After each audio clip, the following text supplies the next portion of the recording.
Hey, everybody. Welcome back to another episode of Rent Prep for Landlords. This is episode number 276, and we're going to be talking about why you should consider making your leases more flexible for Generation Z out there, and also a fun story about the landlord who was renting to Taylor Swift but had no idea that he was.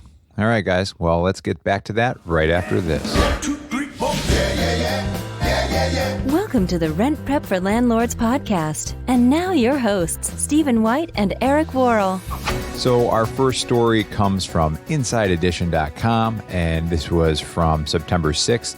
The headline is, Meet the Man Who Was Taylor Swift's Landlord at 23 Cornelia Street. So this story here, if you're not familiar with Taylor Swift, country music star, he said that David Aldea was the landlord, said he initially didn't even know who she was. He got this call saying somebody by the name of Taylor Swift wanted to rent the place, and although I had her songs in my running list, I didn't entirely know who the artist was. Swift rented Aldea's $11 million New York townhouse in 2016 for nearly, get this, $40,000 a month, while an apartment she bought nearby was being renovated. I can't imagine spending $500,000 in rent per year, but I also probably can't imagine making Taylor Swift kind of money. So it said once word got out she was living there, the paparazzi were everywhere. Luckily, Aldea says the home had all the security amenities that Swift was looking for, including cameras and guards 24/7. The home had 4 bedrooms and even an indoor lap pool, making it the perfect bachelorette pad. But Swift wasn't single for long, taking up with British actor Joe Alwyn.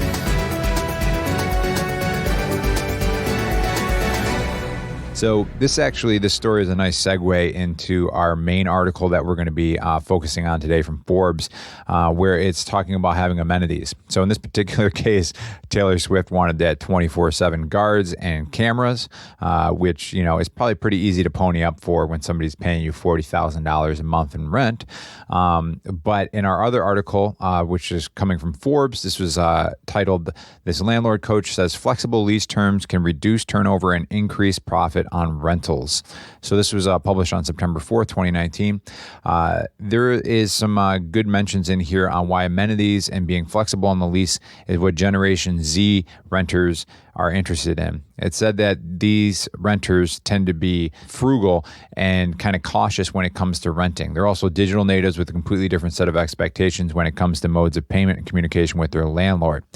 So there were some interesting highlights in this article from the Forbes Real Estate Council member, Jeffrey Taylor. And he was saying that turnover is one of the biggest killers of cash flow for the rental property owners. And landlords can encourage renters to voluntarily rent for longer periods by getting them more actively engaged in the decisions surrounding the lease terms. This can create more of a win-win environment. So I agree with this. Actually, from a marketing perspective, a lot of times if you can get somebody involved in the decision, feeling like they made the decision themselves, it gets more buy-in. You've probably heard this in sales trainings before too, where you get certain sales agents that'll come to your house. Maybe it's a roofing contractor, and he goes, "Oh, are you Eric Worrell?" And you say, "Yes." "And is this your roof?" "Yes." "And would you agree that you'd like to get a new roof on probably by the end of the year?" "Yes." And you're like, "Why is he asking me all these questions?" Well, they call these micro conversions. Just by getting somebody on saying yes repeatedly, it kind of makes it like, okay, yeah, this is, it makes it easier to say yes when they're actually asking for the sale. So what he's kind of talking about here is that if you can get the renter more involved in the decisions on the lease, it makes it feel like they are more involved with the actual process and more likely to stay on longer. So he says what he does is he offers individual residents options in the lease terms that will work best for them. He begins by asking new residents if they would prefer a 1-year lease or a month-to-month agreement with a slightly higher $30 to $50 rate, but greater flexibility. So you're giving them choice right there out of the gates. He also offers security deposit options, which this one I haven't heard really too much of. He says that residents can pay the standard 1 month's rent plus security deposit. So that, is your standard. And then they can do that up front, or they can pay a reduced security deposit up front and a small monthly rent increase, usually half of the standard security deposit, and a 5% monthly rent increase. So it's kind of tough to kind of do all that, as I'm reading that out. But let's suppose that your typical, your rent is $1,000. So normally you'd be asking for $2,000 up front, as $1,000 would be your first month's rent, and then $1,000 for your security deposit. So what he's saying is they can reduce the security deposit up front, and usually it's half. So instead, we're going to do $500 up front for the security deposit, and then $1,000 for first month's rent. So as the landlord, you'd be out $500. But if you're increasing the monthly rent by 5%, that would be $50 a month that you're increasing the rent because of the reduced security deposit. And over 12 months, and you've probably already done the math here, that would be $600. So at the end of year one, what you'd be looking at is an increased earnings of $100 if they were to stay on for the entire year going through that method. But the interesting thing is you do have a little bit more liability, right? Because if they do end up damaging the rental, you have a $500 security deposit instead of $1,000. But if you're also talking about maybe this person stays on for 2 years, then that second year, if you do your standard 3%, 3 to 5% increase in rents, you would be getting, another $100 that second year. For me, at least, I don't know if I'd want to give up that extra security deposit just to make an extra $100 a year. But I can see if you are making them more involved in the lease decisions and you get an extra year of tenancy out of it. So maybe they go from 2 to 3 years, and over that 3 years, you got an extra $350 and they're great tenants. Sure, it's going to work out. But for me, at least, I'd feel like I'd rather have the extra security deposit. Reading more on here, though, he talks about give residents the options on how they want to choose to pay their rent, either traditional monthly payment or payment every 2 weeks. So maybe you've heard about this biweekly rule. So it says it will correspond with their paychecks. The latter option comes at a slightly higher rate, however, and Taylor says that some residents prefer this option because it helps them budget their payments better.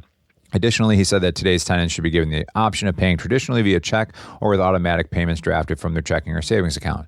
So if you haven't heard about the biweekly rent payments, the way it would work is if somebody's paying monthly rent at $1,000, at the end of the year, you'd get 12 payments and it would total up to $12,000.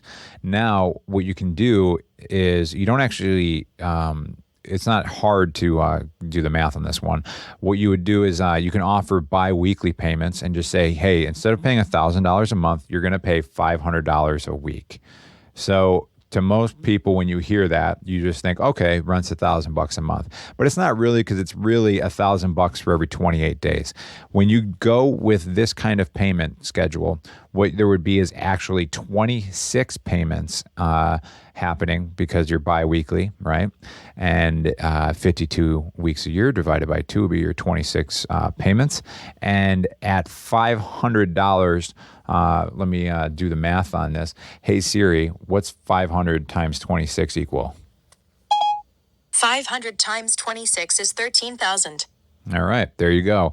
That gives you an extra $1,000 a year. So you'd go from $12,000 to $13,000. Okay, and then, hey Siri, what's 13,000 divided by 12,000 equal? 13,000 divided by 12,000 is about 1.0833. So that 1.0833, essentially what that's saying is that if you do somebody with a bi-weekly rent, you at the end of the year, if you were to just kind of go through the scenario I described, it would be an 8.3% increase in rent payments at the end of the year. So something to consider. There also is kind of a moral sense to this, though. Like, you want to make sure the person understands what they're signing up for, and that they realize that there's going to be extra payments with this. Essentially, they would have those 2 extra payments that get kind of snuck in there because you're paying on 28 days and there's typically 30 days per month. But if you're looking at rent payment options and somebody requests that, or you at least offer it as an option, you can say, hey, we offer bi-weekly rent payments, and here's what the amount would be, and you can just cut the rent in half. If you do that, you're looking at 8.3% increase in rents. So something to consider. And then reading further in this article, it talks about amenities, washer, dryer, Wi-Fi, lawn service are additional variables that can be added or subtracted from lease terms. Taylor says that the important part of offering flexible leases is establishing a collaborative landlord-tenant relationship up front. When meeting with renters to sign a new lease and go over the terms, I would encourage rental property owners to consider offering renters the opportunity to provide input in some of the above lease terms.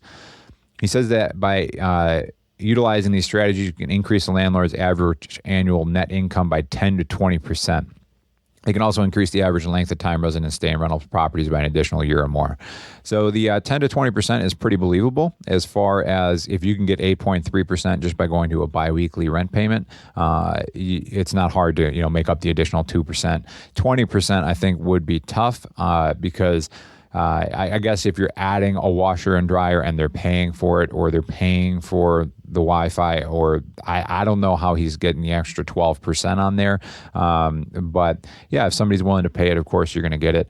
And if you're cash flowing a property and it's making a few $100 a month, an additional 10 to 20%, if it's all cash flow, I mean, that's substantial. Like in the case of the additional $1,000, let's say when we were charging $1,000 rent and you're making $200 a month, at the end of the year, you're going to make $2,400.